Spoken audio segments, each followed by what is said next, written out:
For the fifth straight month, the U.S. economy lost jobs, 324,000 so far this year.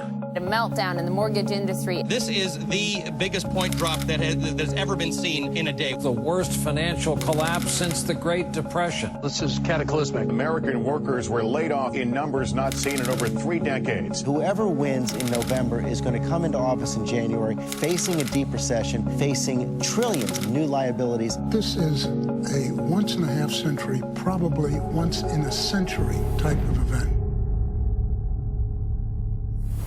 Today, I say to you that the challenges we face are real. They are serious and they are many. They will not be met easily or in a short span of time. But know this, America, they will be met. On the day Barack Obama took office, America had already lost 4.4 million jobs. An economic disaster, the worst in a generation. Some said America's best days were behind us. But like America, he dug deep, fought back, and never lost faith in our ability to meet the challenge. The president's stimulus plan saved up to 4.2 million jobs, including teachers, construction workers, police and firefighters working to build a stronger America. And when a flagship of the American economy was going down, his auto rescue forced companies and workers to retool and restructure, saving 1.1 million jobs. Today, for the first time since 2004, all 3 U.S. automakers are operating at a profit. Don't bet against the American worker. And now, instead of losing jobs, we're gaining them. The first increase in manufacturing jobs in a decade. And over the last 25 months, 4.1 million new private sector jobs. And while there's still more to do, there's been real progress. Because President Obama never stopped believing in us and fighting for us. He took on the credit card companies, stopping unfair fees and hidden penalties. Took on the Wall Street banks, too, fighting for tough new reforms to make sure they never again wreck our economy. He passed historic health reform, and now insurance companies can't deny children coverage for pre-existing conditions. Seniors pay less for prescriptions. Contraception coverage guaranteed. And by 2016, 32 million more Americans will finally have health coverage. Wind and solar power has doubled, but that's not all. Middle-class taxes at historic lows. College loans more affordable and easier to repay. Equal pay for women protected by an historic new law. Don't ask, don't tell. History. Hard work. Determination. Real results.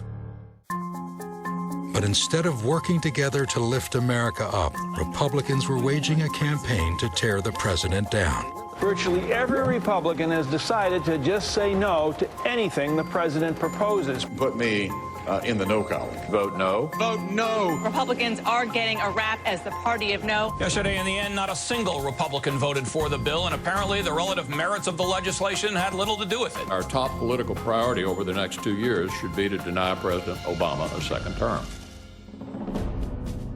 And still, he persevered, here at home and as commander-in-chief. Over the last 2 years, you've seen a depletion of the senior bench for al-Qaeda. Anwar al-Awlaki has been killed. Another huge victory in the war on terror. And then there was the victory no one saw coming. As an NBC News special report. This is CNN Breaking News. Tonight, I can report to the American people and to the world that the United States has conducted an operation that killed Osama bin Laden, the leader of al-Qaeda, and a terrorist who's responsible for the murder of thousands of innocent men, women, and children. This is truly one of those moments people will remember where they were when they heard Osama bin Laden is dead. And now, the war in Iraq is over. For nearly 9 years, our nation has been at war in Iraq. So as your commander-in-chief, and on behalf of a grateful nation, I'm proud to finally say these 2 words: welcome home. A promise kept by a president who understands America's promise who understands America's greatness comes from a strong, secure middle class. That's the America President Obama believes in. And that's what he's fighting for every day.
This is a make-or-break moment for the middle class and for all those who are fighting to get into the middle class.